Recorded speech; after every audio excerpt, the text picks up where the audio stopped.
Hey everybody, thought I'd try to share with you how I find some of these bottles other than using Library of Congress fire insurance maps from the turn of the century. Generally the maps are around 1910 and they show some of these older, smaller cities where buildings used to be, where neighborhoods used to be. And so what I do is I go into the woods in these areas and I look for places that don't look developed or look not disturbed. In other words, there were houses here at one time and now they're gone. Take for instance right now, what I do is I look for tells. Tells meaning little signs that, a house has been here, or people been around or something. And generally there's little creeks everywhere, little washes where the rain has come down a hill and cut into an area. So what I'm doing right now is I'm in the middle of a little creek in a little secret spot that I like to go to. I generally don't go hunting during the weekend because there's more people around. I like to do it in the middle of the week when it's quiet and there's nobody around, and I can come in and out and honestly nobody ever sees me. Well, let's take for instance right here, right in front of me in the creek bed. Let me take this out. Okay, I just dug that out of the ground. This is a Chero Cola bottle. Now Chero Cola hasn't been in business since, the 1915, maybe even earlier, because Coca-Cola took issue with them having cola in their name. The company was originally out of Columbus, Georgia. They turned into Knee-High, and then they turned into RC Cola after all the decades after all the lawsuits. But I'm just in this creek right here and found this. And so it's banged up, it's not worth saving, but this particular bottle was made here in Cartersville, Georgia, to give you kind of an idea where I'm at and the area. But this is what I look like. Generally, if I get a bottle like this, I'll go ahead and cut it on my diamond wet saw and turn it into a drinking glass or a candle holder, just something fun. And then I give it away to friends. So let's go ahead and walk this little creek area. Then I'll show you a couple of areas down here where I think this was an older African American neighborhood at one time, and people used to throw their trash over a hillside near a creek or anything. And over the decades, it's just built up layer upon layer upon layer upon layer. And you have to dig way, way down to get to the base layer to find the cool stuff. I mean, the really old stuff, the 1880s through 1900 stuff. So let's grab the camera and we'll go ahead and do a little walk around. Okay, here's the creek bed, and as you can see, there's bricks and things like that. So that means somewhere around here there was houses. And then you start digging around and you find more shards of 1910 to 1915 type pieces of glass. Sometimes surface finds are just as fun finding, because you can find complete bottles in some of these areas. And I have found so many bottles here, so many cool things. You just follow it where the water has eroded everything. As you can see, there's glass, pottery, just the flotsam and jetsam of society. There's a little area right here, a few bottles, pieces.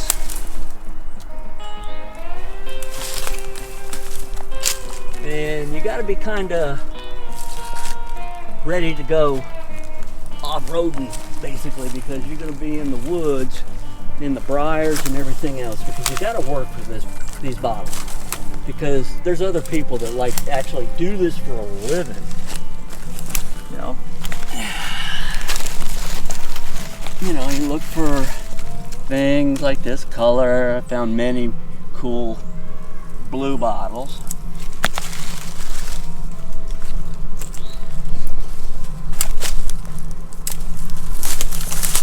As you can tell, you see all this, I guess this is English ivy. That's another dead giveaway that there was homesteads back here, because this was used by everybody as a kind of a ground cover at one time. Let's see what we got here. Ah, cool. And this is a shard of a hand-thrown jug. Now, I've only found one complete one since I've been looking. They're really hard to find. You know, that's the turn of the century for sure. I also try to find areas with old growth trees. The bigger the tree means the area hasn't really been disturbed that much in the last 100 odd years.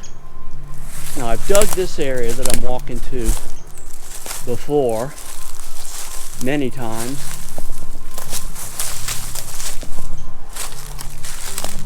Here's some of the broken bottles that I've dug up. You know, if they're not worth cutting into drinking cups or anything like that, I really don't usually save them. Now, take for instance this guy. All right, this is a hobble skirt Coca-Cola, and it says right on there, I don't know if you can see it on the camera, but 1915. People like these. I tend to believe they're kind of boring. You know, one Coca-Cola bottle looks like another. And you look around, you can see where other people have come in and dug some holes. Having a little look around.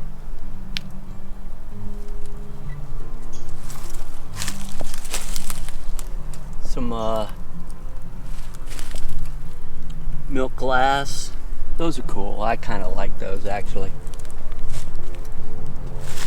You come over here.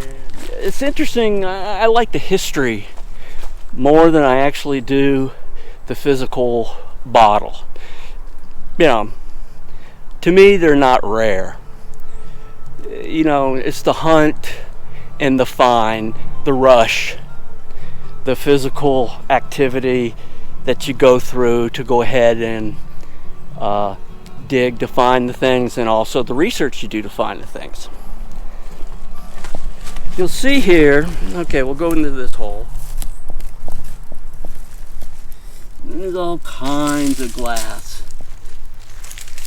You know, anything with a screw top, generally I stay away from, because there's nothing interesting, and you really don't come across, how would you say, the lids. You can't find the lids. Modern lids really don't finish. A lot of ball jars. Now, if you look at this one, this piece, it's all melted. A lot of these dump sites, what they would do would just set them on fire and burn down a lot of the burnable material. They would throw the other trash in with it. So that's kind of cool. Sometimes people throw out bottles that are really nice to me, but like I said, a lot of these guys are dealers, and they're looking to go ahead and make a buck. A lot of shards people can do things with. That, believe it or not, is a oh God, what is that? New grape bottle. I've never found one of these whole. That's a pretty cool looking bottle. See, somebody's digging here. Up in this hill is where they have dumped everything off this hill over the decades. And what you do is you go into that, like an area over here, and you go ahead and start digging down and then digging in. That's when you find the stuff. Some people are real slackers, you know, the leaf shovels and stuff like that. I don't understand why people do that. There we go. That bottle's 100 years old. I gotta tell you, sometimes my fellow man really bums me out. You know, it's like, check this out.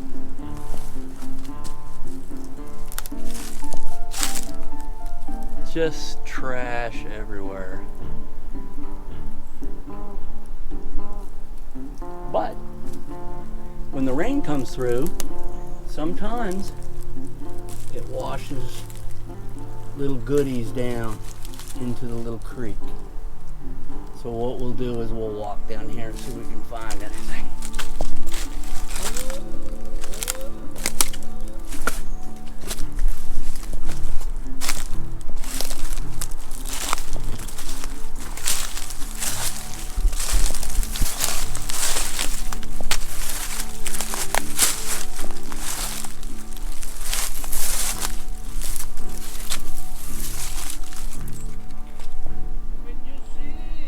See, at one time there was a driveway here, or a little road going over this little culvert.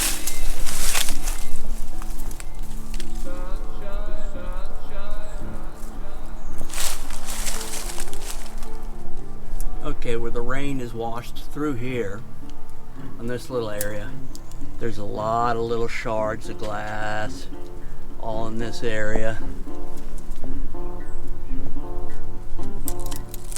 You just keep on looking. Eventually, when you see something you think is hauled, you just go ahead and take out your knife or a little, I use a little military folding shovel, and pop things out from the shallow. So I'm not doing really deep digging type stuff. Now you're gonna come up on things like this. And it's just the fact of our modern society. Those less fortunate than the rest of us living out in the woods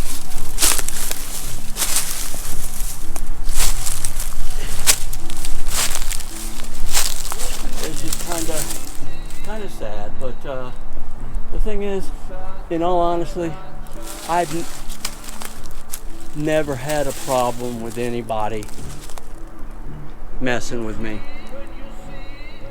Not to say that I'm not cautious, but somebody asked me at one time, did I ever find any dead bodies out here? No, I'm not looking for dead body, but I've never come across that issue.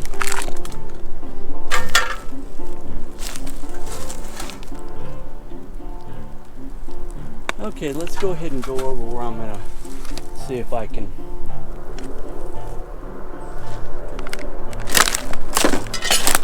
do a little digging. Okay, there's this is a little area that I have lightly dug before. Nothing major, but this bottle right here, you have a very unusual shape. You'll find chamber pots, things like that. I find a lot of those. Back then, people didn't have bathrooms, really. And then I find something like this with some beautiful color to it.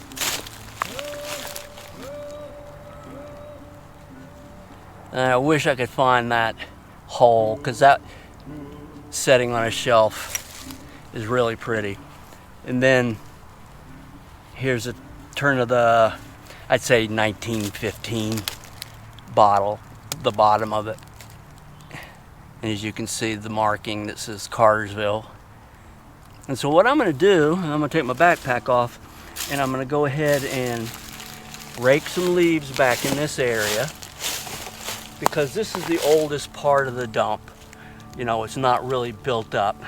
There'll be a lot of broken stuff here, but every once in a while, I can't tell you how many bottles how many things I've found, and never, they're all busted.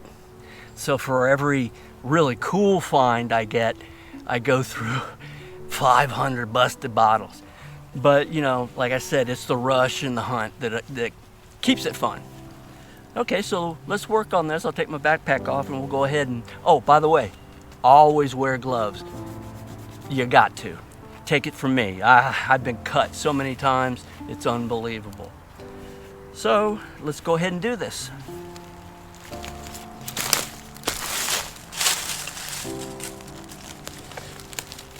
And as you can see from like this shard, that this dump has been burned over the century. And when I find bottles that are burned like this, that are still whole, I keep them because I think they are so cool in kind of a abstract way.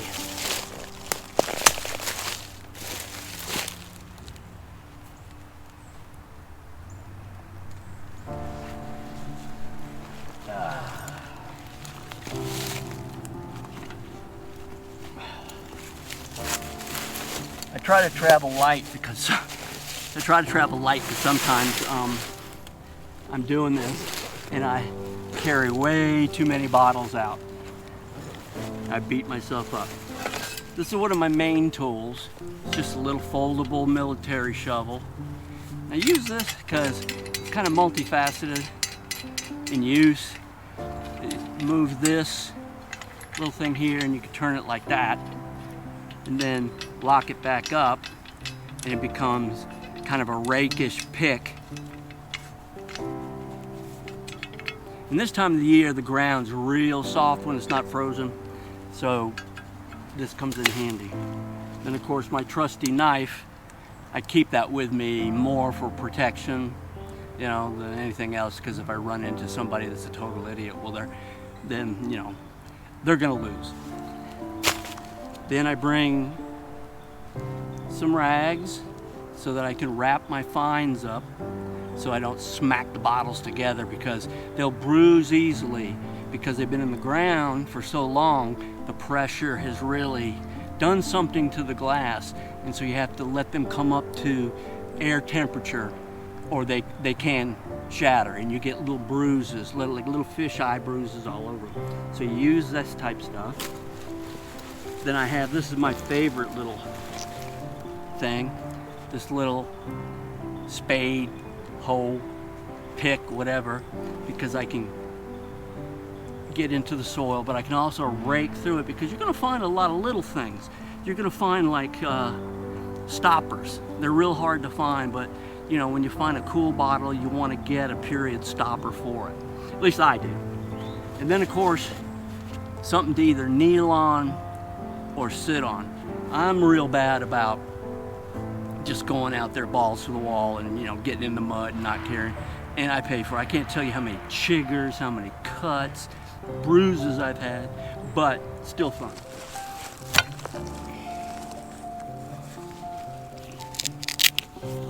I already screwed up my hand the other day doing this. There's a lot of old soda bottle tops, colored glass, so we know stuff's here. Brick.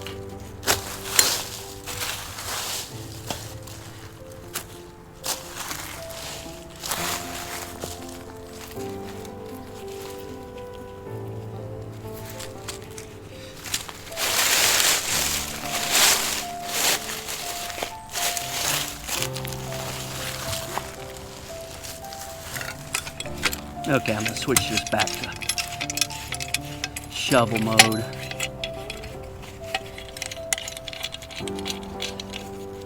And you just don't go hammering through the soil. You take your time, go, layering as if you can, because you're going to feel a lot of glass, especially in this area. The question is finding something that's not been bulldozed into oblivion. For every one good bottle you find, you're going to find a bunch of shards of stuff you'll never be able to use. Now I noticed this right here. It's broken. Shard. But this is another one of those Chero colas from, 1910 or whatever. I don't know what, no later than 1915, I believe. They came in like different straight sides, no swirls, green and kind of an aqua color. They're not really collectible, but when you find them in pristine shape, then they really look nice. And I think most of these were thrown out because Coca-Cola sued them. And so they couldn't use the bottles anymore, so they just tossed them.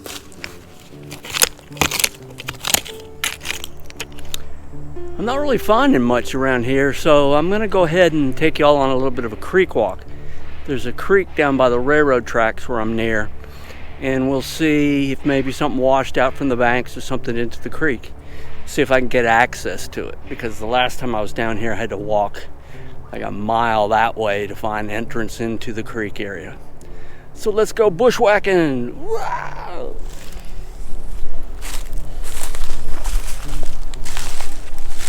See if I can find a place around here that will allow me access to this creek. Now I noticed this a long time ago when I was out here, that there was a road bed here, right adjacent to the fence. So that kind of reinforces my idea that this area had houses a long time ago. All right. Ooh, what is this? He says. All right. Access.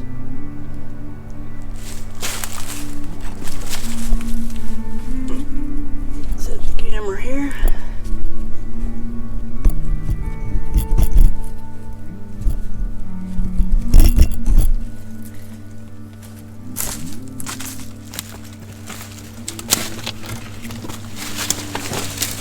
Cool. So I can go right underneath the fence.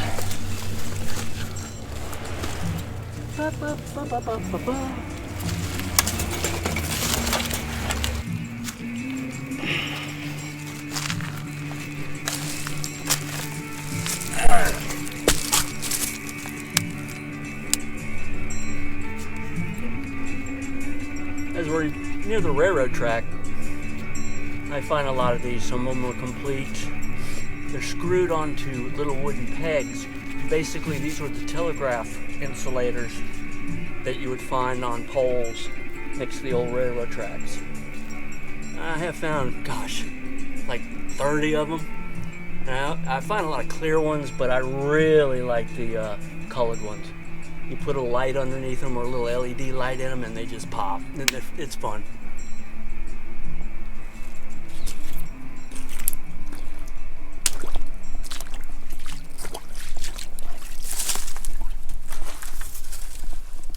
Whoa. That's a big piece of metal. I wonder what that is. Gotta be something with a railroad. Oh, that's heavy. Man, I'd like to, maybe on another day. I need a different backpack. Would like to do that. I can make some cool yard art out of that. All right, now we're going into kind of a sketchy area. There's a bunch of late, I guess you would say, 1900 warehouses along here where I'm heading. And some of our urban outdoorsmen kind of like hanging there because you can get out of the cold and the wind. But like I said, nobody's ever given me a hard time. I will tell you what is depressing is every stream that I have been to in Georgia has tons of trash in it. And it's like nobody gives a BFD. I would tote it out, but I'm only one man. I mean, there's only so much I can do. I can bitch about it all day long, but what do you do to get the rest of society to go ahead and pick up after yourself? It's pretty damn simple. Okay. I think I found something. I'll find out if it's broken or not broken.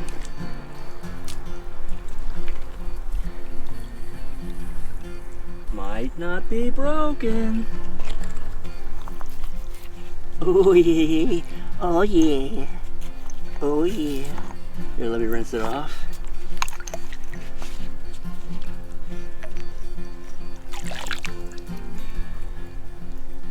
That's a cool blue color.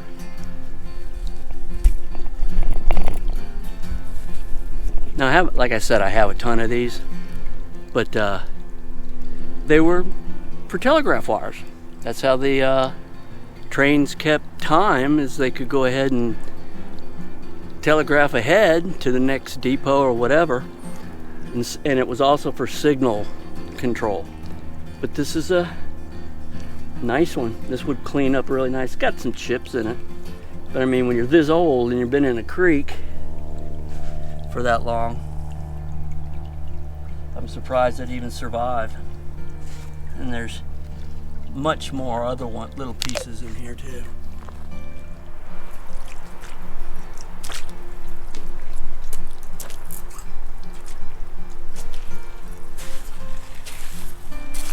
Shards all over the place.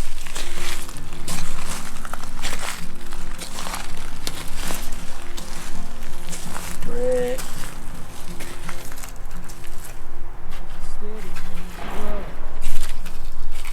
Remember when I said, you know, you dig down to the original pan layer, that's the color of the actual earth. And all this is just sedimentation over the century that has grown up on top of it as it slid down the hill. But you know it's not the case, 'cause he went and showed his face, found a spot to kill time and look around, found a spot